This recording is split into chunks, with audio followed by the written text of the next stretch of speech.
Caro Padre Felipe, irmãos e irmãs,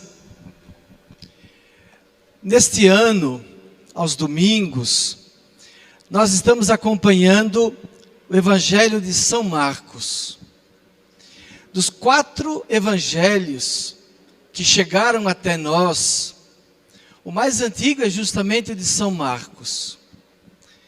Ele surgiu, esse texto que nós temos hoje, num momento muito difícil para a igreja primitiva, em torno do ano 70, quando começaram com toda a violência as perseguições. Era uma igreja sofrida, perseguida por causa de Jesus, por causa do Evangelho. O Evangelho de Marcos quer justamente animar, sustentar a coragem e a perseverança dos discípulos de Jesus. Ele tem 16 capítulos, 16. A metade de 16, quanto é? Que eu esqueci? 8.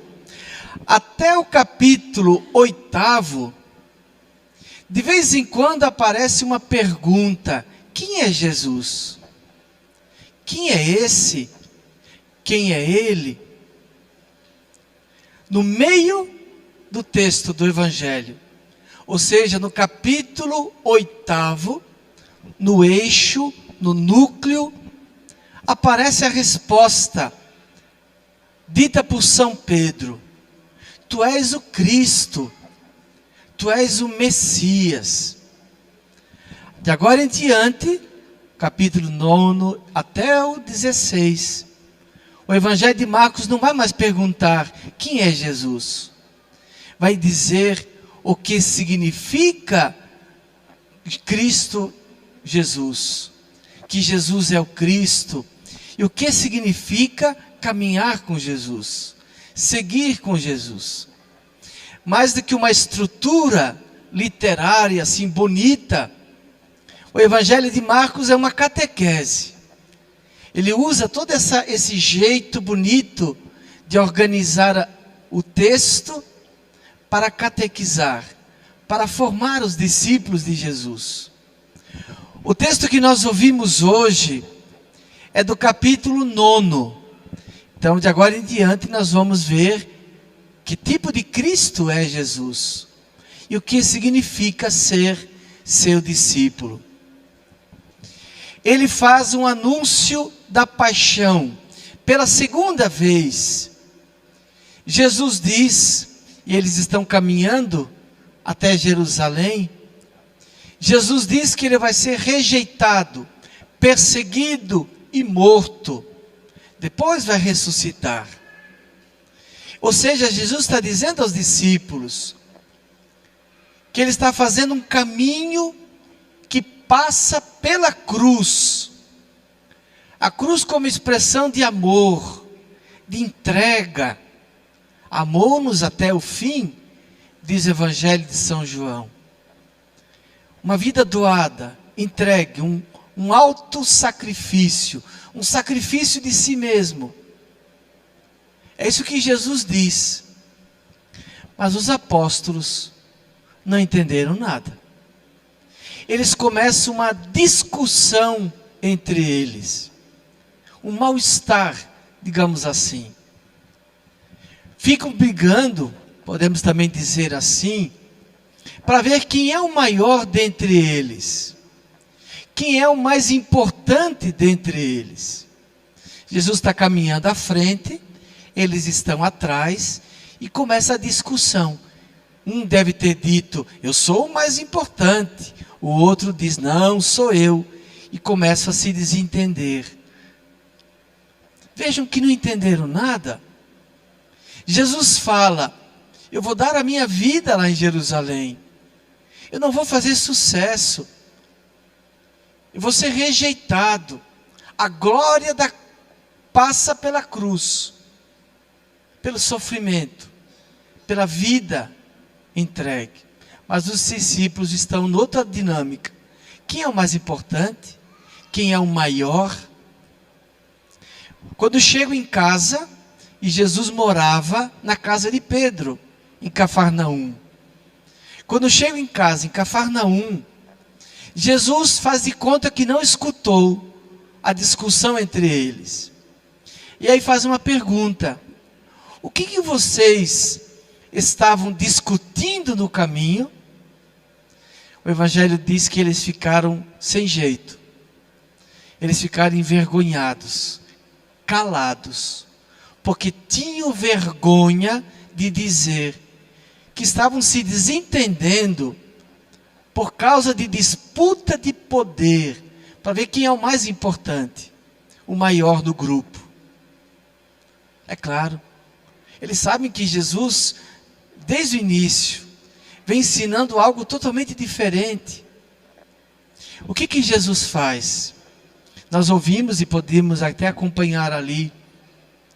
Jesus diz: olha, o maior é aquele que serve.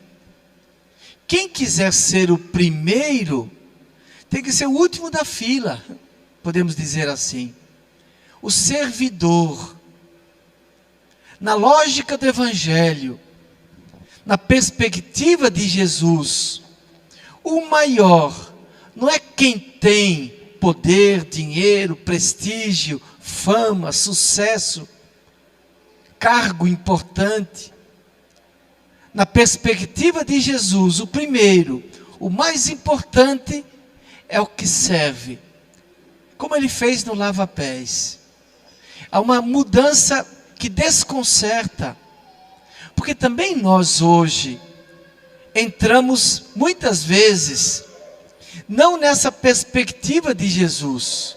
Nós também achamos às vezes que aquela pessoa ali que tem um cargo importante, que tem dinheiro, que tem prestígio, fama, ela é o maior, é mais importante do que os outros. Mas Jesus diz: não é assim.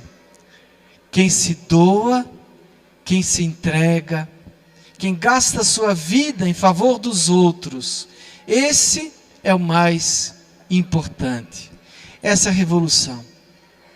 Tiago, na segunda leitura que nós ouvimos, ele fala que na comunidade havia brigas, desentendimentos. No fundo, a questão é essa: a briga pelo poder.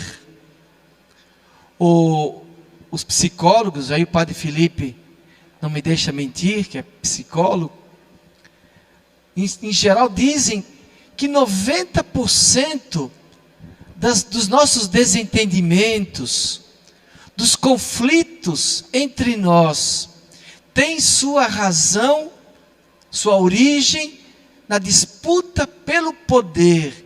Um quer ser mais do que o outro, e aí começa a haver desentendimento.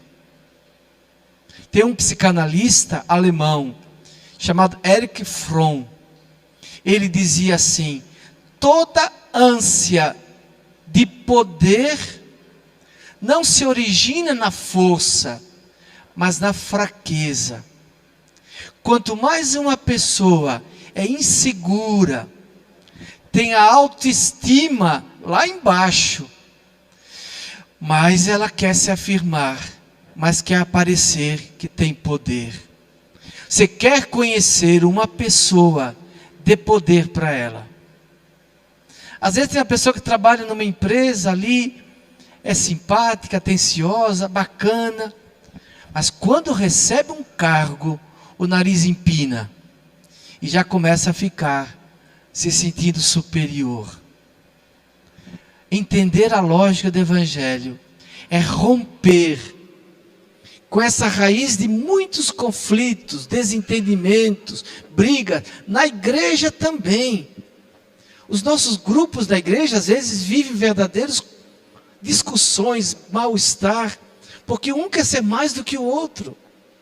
Ainda não entendemos como os apóstolos naquela época. A novidade de Jesus, o jeito de Jesus ser Cristo, ser o Messias, não a partir do poder, mas a partir do serviço. Essa é a lógica. E aí Jesus traz uma criança. Por que uma criança? Primeiro porque a criança representa todos os frágeis, vulneráveis. Servir a eles de Jesus é servir ao próprio Jesus. Foi isso que Cosme e Damião fizeram.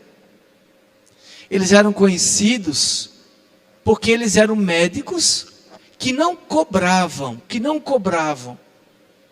Enquanto os outros médicos se enriqueciam às custas dos doentes, eles faziam de graça por causa de Jesus.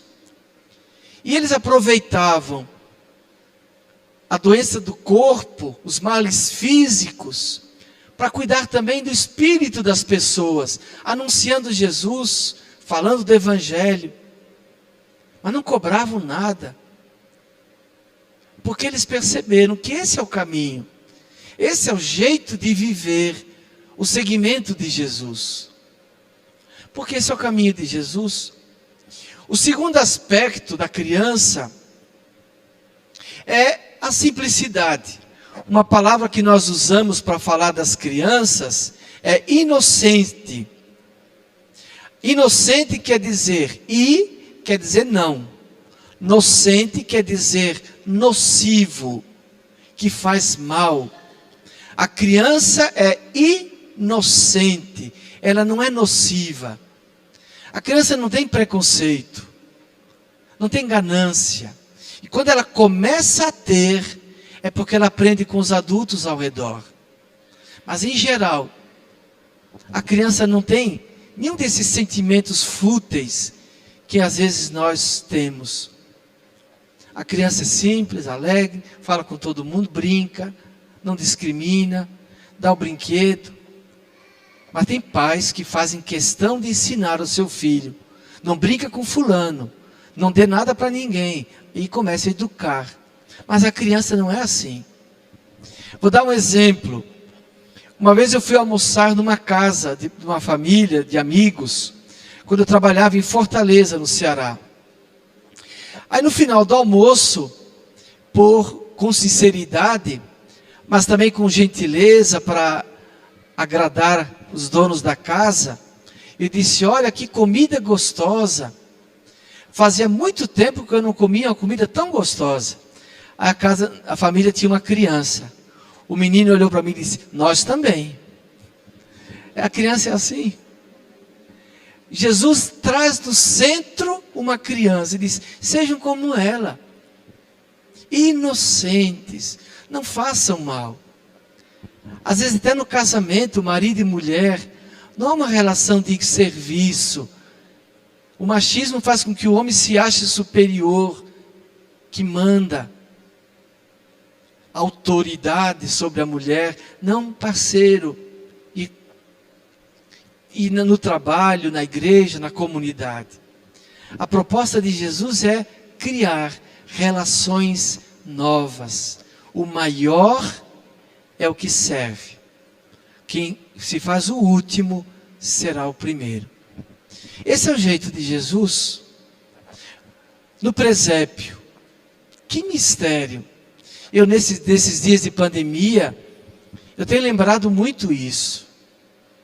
Porque Deus nos salva, não a partir da onipotência, da força, do poder, mas Ele nos salva a partir da fragilidade, da pequenez, da humildade.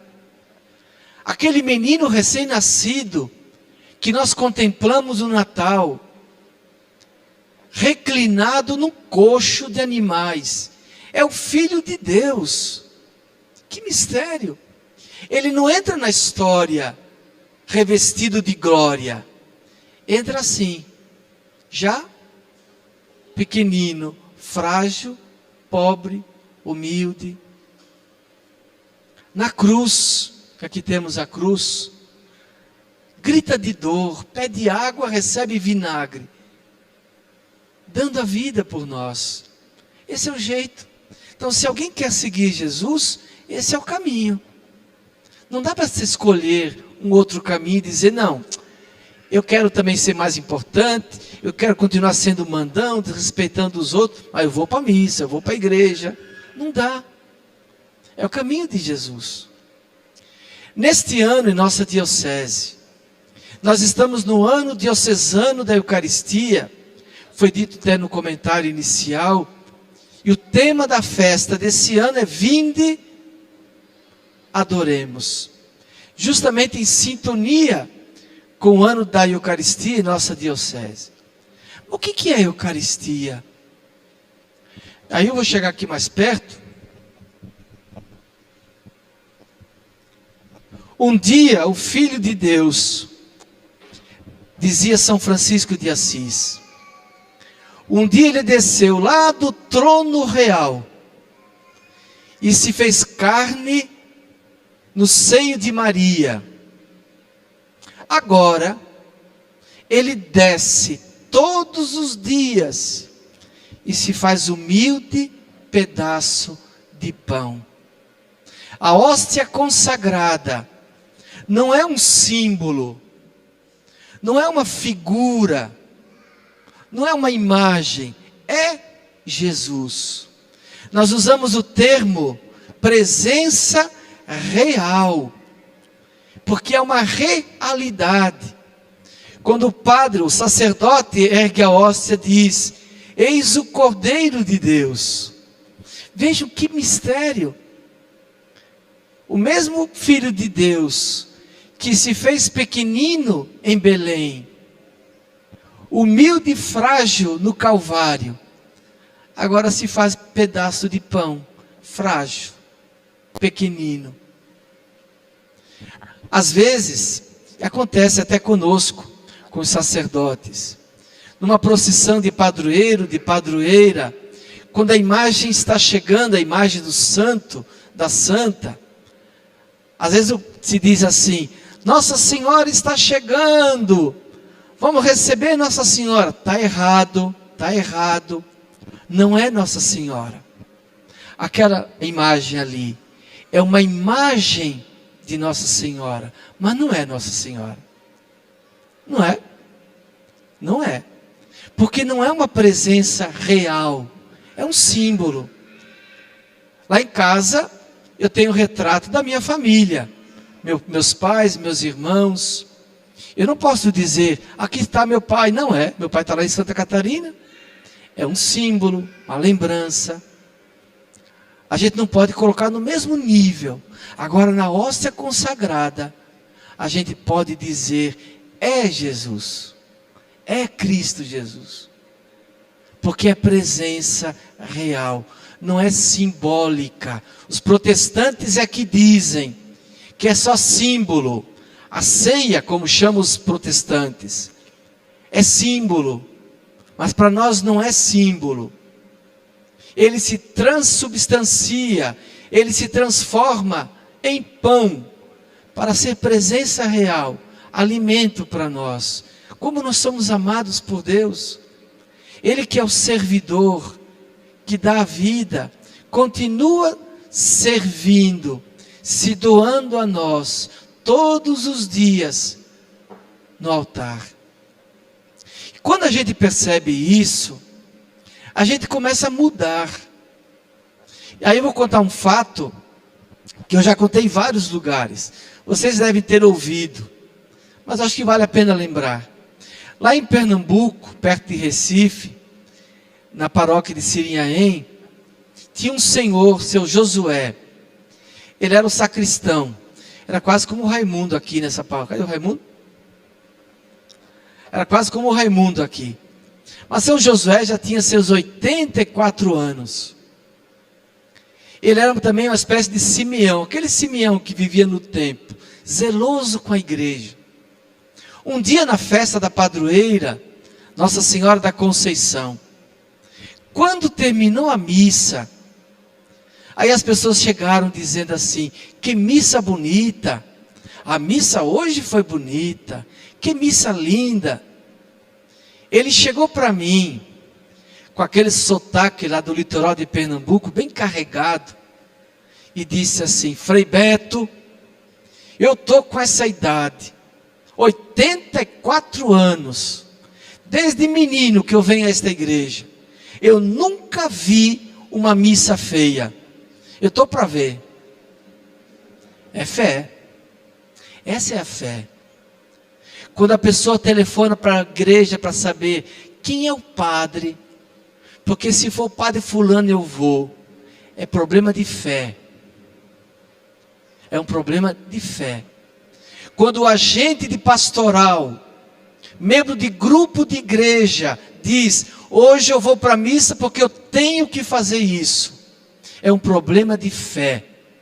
Hoje eu não vou para a missa, esse domingo eu não vou para a missa, porque eu não vou fazer leitura, eu não vou cantar, eu não vou ajudar. É um problema de fé. Porque quando de fato nós cremos que Ele fala para nós, e Ele aqui se faz visível, alimento, a gente fica feliz de ir à igreja. E não é uma obrigação. Tem gente que diz assim: eu vou para a missa logo de manhã cedo para ficar livre. Meu Deus, não é não? Dói no ouvido uma frase dessa, para ficar livre. A missa não pode ser uma obrigação. Quando o rapaz está namorando com a moça, aqui nós temos alguns jovens, ele todo dia quer se encontrar com a namorada. Os mais velhos antigamente chamavam de cheirar pescoço, né? Quando o rapaz diz assim: amanhã eu tenho que ir na casa da minha namorada, mas não quero ir. Pode terminar o namoro, porque não há amor. Se a pessoa também com Deus, com Jesus, é assim: eu tenho que ir para a missa, eu vou porque tenho que fazer isso, eu vou porque é mandamento da igreja, está errado. A gente tem que sentir alegria, prazer de dizer: eu vou à igreja, porque lá o Jesus vai estar presente, falando para nós, e nos alimentando, nos sustentando. A Eucaristia faz a igreja, e sem a Eucaristia a gente não se sustenta. O caminho de Jesus não é o caminho mais fácil, Ele não engana ninguém. Ouvimos no Evangelho de hoje, não é o caminho mais fácil, é o caminho do serviço, da humildade, do descer. E esse caminho para a gente percorrer, Ele próprio é alimento, sustento e força. O nosso corpo se soma ao corpo de Jesus. A gente vira um sacrário. Quando termina a missa, a gente vai para casa. É como se a gente fosse um sacrário ambulante que vai levando Jesus. Porque aí começa a missão da gente lá fora, de ser presença dele no mundo, como Cosme, como Damião. Louvado seja nosso Senhor Jesus Cristo.